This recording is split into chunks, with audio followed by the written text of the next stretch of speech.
사람들은 말합니다. 공기 좋은 시골에 내려와 살면 없던 병도 낫는다고. 저도 그렇게 믿었습니다. 적어도 5년 전, 그 끔찍한 진단을 받기 전까지는 말입니다. 제 나이 50대 중반. 남들은 이제 슬슬 짐을 내려놓고 쉴 때라지만 저는 그럴 수가 없었습니다. 아니, 내려놓는 법을 몰랐다는 게 맞겠네요. 20년간 작은 가게를 악착같이 운영했습니다. 단 하루도 마음 편히 쉬어본 날이 없었죠. 이만하면 됐다는 기준선은 왜 그리도 높았던지 스스로를 채찍질하며 오늘만 버티자고 달려왔습니다. 제 가게는 늘 불이 꺼지지 않았습니다. 남들보다 하나라도 더 팔아야 했고 고객 한 명이라도 더 만족시켜야 직성이 풀렸죠.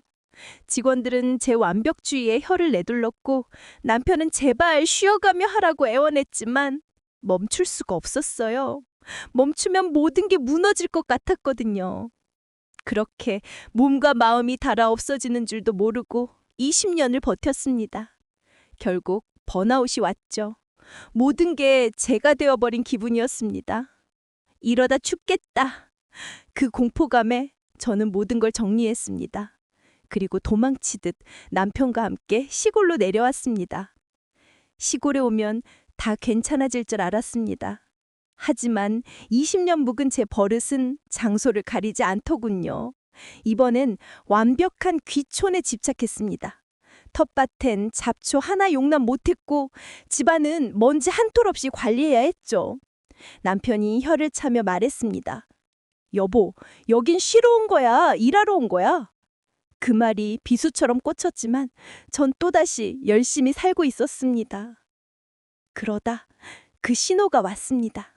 처음엔 그저 피곤해서 생긴 흔한 증상인 줄 알았습니다.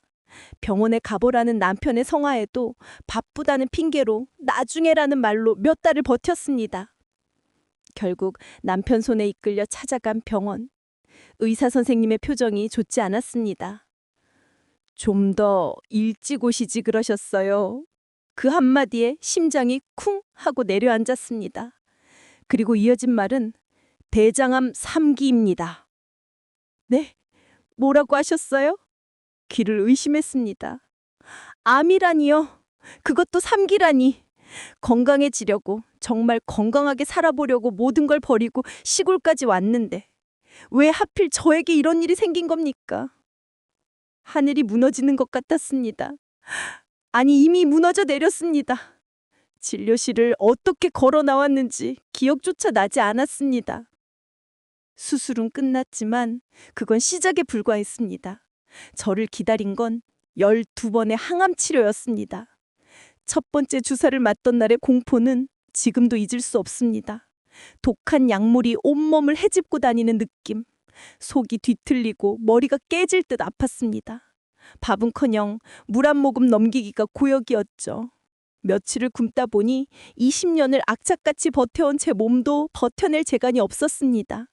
남편 앞에서 차마 약한 모습을 보이기 싫어 화장실에서 혼자 울고 또 울었습니다. 차라리 이대로 끝났으면 좋겠다. 그런 나쁜 생각마저 들었습니다. 항암 치료가 거듭될수록 머리카락이 빠지기 시작했습니다. 처음엔 한두 가닥이더니 나중엔 뭉텅이로. 빗질을 할 때마다 머리를 감 때마다 검은 머리카락이 수채구멍을 가득 메웠습니다. 거울 앞에 선 제 모습은 낯선 괴물 같았습니다.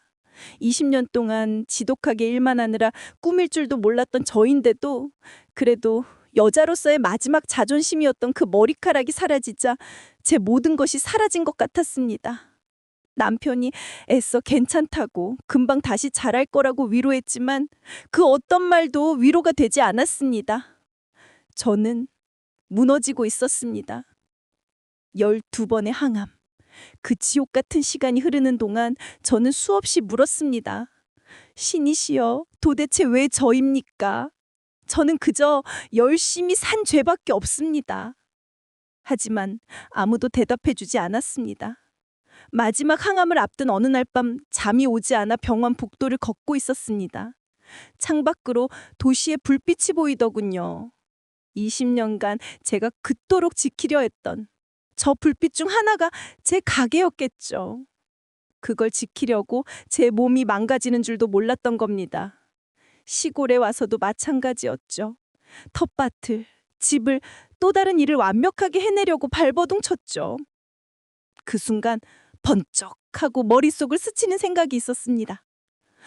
아, 나를 아프게 한 건 결국 나였구나. 그 누구도 저에게 완벽하라고 강요하지 않았습니다. 그 지독한 스트레스는 남이 준 게 아니라 제 스스로 만든 감옥이었습니다. 암은 어쩌면 그렇게 살면 죽는다고, 제발 좀 쉬라고 몸이 보낸 마지막 비명이었던 겁니다. 그제서야 깨달았습니다.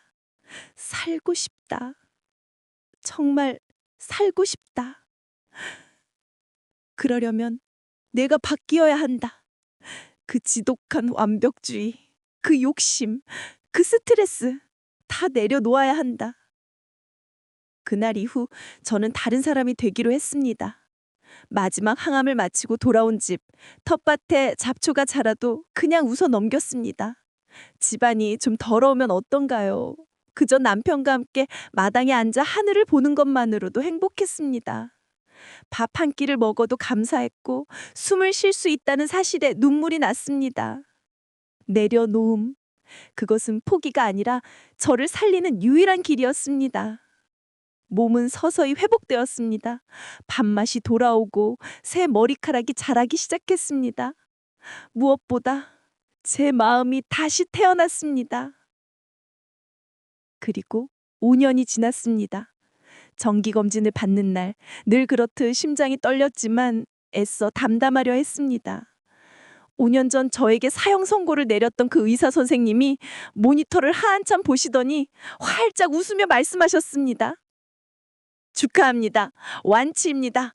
이제 암 환자라고 생각하지 않으셔도 됩니다. 완치. 그 말을 듣는 순간 남편과 부둥켜 안고 아이처럼 울었습니다. 20년간 읽어낸 그 어떤 성취보다 살아있다. 이 한마디가 제 인생 최고의 선물이었습니다. 저는 지금 인생 2막을 살고 있습니다. 여전히 텃밭엔 잡초가 자라고 집안은 가끔 엉망이지만 제 마음은 그 어느 때보다 평화롭고 행복합니다. 암은 저에게서 많은 것을 앗아갔지만 그보다 더 소중한 것을 깨닫게 해주었습니다. 바로 오늘을 사는 법, 그리고 나를 사랑하는 법입니다. 만약 지금 과거의 저처럼 스스로를 몰아세우며 힘든 시간을 보내고 있는 분이 계시다면 부디 멈추시라고, 스스로를 좀 봐달라고 말씀드리고 싶습니다. 당신을 아프게 하는 건 어쩌면 당신 자신일지도 모릅니다. 내려놓으세요. 비워내세요. 그럼 분명 3살이 돋아날 겁니다. 저처럼 말입니다.